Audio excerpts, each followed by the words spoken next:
Welcome back to Good Morning LaLa on Motivation Monday. We have Helena Donald, a dear girlfriend of all of ours here, talking about Girl Unfiltered and loving the girl in the mirror. Yes. So important. How do you do that? How do you do that? Where do we begin? How long do we have? Yeah. And what an important topic for Valentine's Day week, when I think a lot of us women, and men probably included, can kind of spiral into a little bit of lacking in self-love or self-comparison. So. Yeah, it's all about self-love and self-care and tapping into your inner wisdom. And where do we begin with that? You say it like it's all very easy. And it's the most difficult thing some women ever do, is to look in the mirror and to truly love themselves. So how did you personally master that? Absolutely. And it's a journey. And I don't think that you ever reach the summit and think, that's it, I love myself forever and I always will. I think it's a constant journey. For me, it was a lot of inner work, a lot of self-work, working with my own coach, learning to embrace every part of my body. And that had to go step by step, inch by inch. I had an eating disorder when I was growing up. So for me, it was about reprogramming the limiting beliefs that I had within me, transforming my inner little Miss Critical. So I talk a lot about her in my book, about the little Miss Critical voice that we all live with, who tells us all the reasons why we're not good enough, perfect enough, not skinny enough, not this, not that.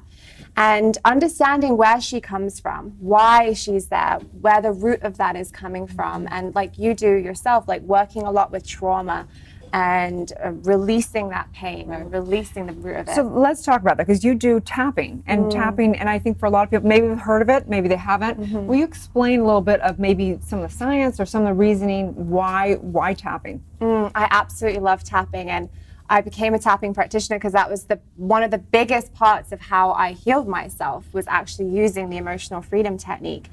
It involves tapping without dance shoes. It's got nothing to do with dancing. A lot of people are you wanting me to put on dance shoes? But No. when you're done, you might want to tap dance. Maybe.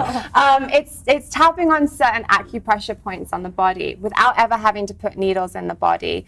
You might look or feel really silly at first when you start doing it, but then it's also verbalizing at the same time the thoughts and feelings and emotions that you're having. And by doing that and tapping at the same time, we're actually releasing the pain and the trauma from within the body. Because when you have a thought or a feeling or a negative emotion, you don't just think it, like you feel it too. It's a mind-body connection. So doing both at once very, very quickly releases those beliefs and releases those traumas, like almost instantly, actually. And isn't it also about connecting the right and left hemisphere? Like, isn't there some block? I don't know all of it because I'm not trained in that particular process, but it doesn't have something to do with the brain also with connecting? I'm not sure. I've actually never researched that, but maybe it does. So what's a beginner's tap? Something I could do on the 101. I'm stuck in traffic. Right. I might as well better myself. It's a good time. Traffic. Absolutely. We might as well make it purposeful. Yes. Okay. So if you're in public, I always say begin with just tapping on the karate chop point. So this is the first point that you start tapping on. Okay, and that's where you say your setup statement. So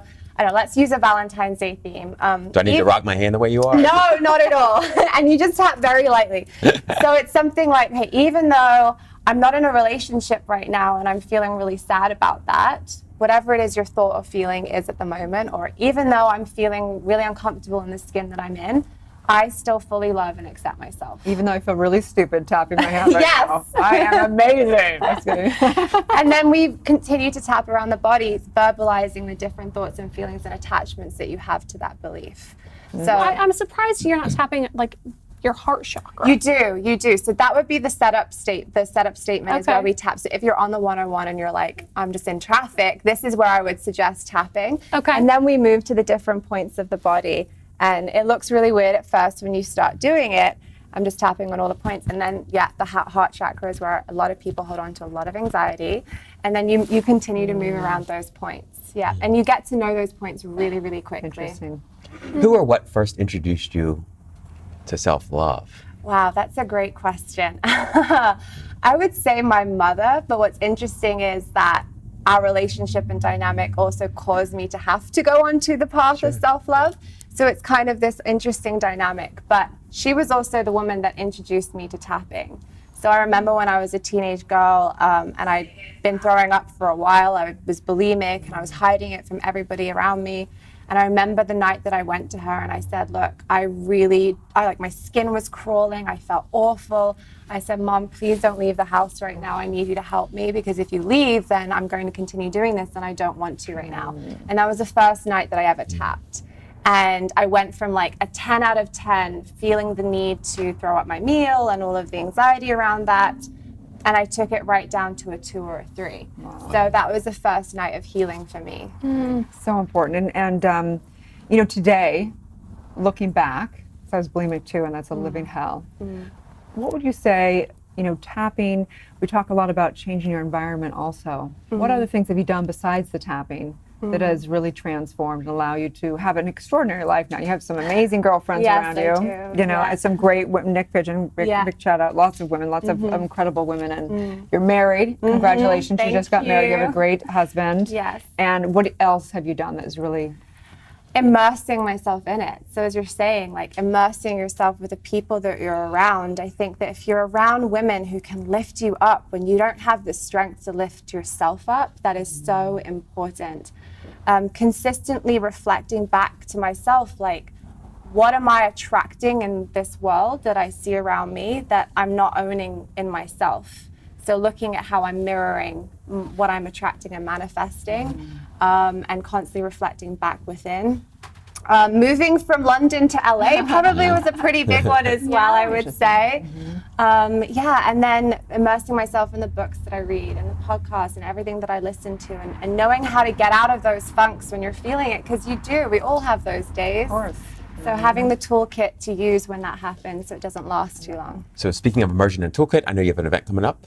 No, well, we're actually launching a program. So yeah, which is really linked to Valentine's Day. I work a lot with women who are looking for love or relationships, and I work with an amazing woman called Kelly Pretty, who's the UK's #1 soulmate strategist, who I think has been on the show. She's on. She's in Soul Society. And she's in Soul Society. Yeah. So we are going to be relaunching our program next week, and we're going to be going live and doing masterclasses and lots of good things for women this week for Valentine's Day, so go check that out.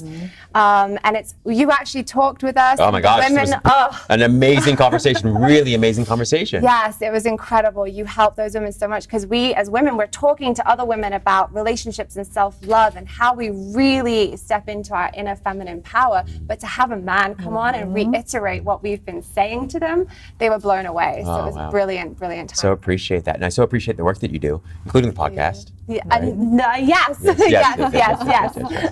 good? Well, where can people find you, work with you, and find your new course? Okay, so go to girlunfiltered.com, but the best place to find me would be at girl_unfiltered on Instagram. That's where I post up everything that I'm doing, and you can go connect with me, direct message me, or the book is on Amazon and all good bookstores online, I think. So yeah, it's called Learning to Love the Girl in the Mirror. Thank you the so title. much. Thank you. Stay tuned. We'll be right back.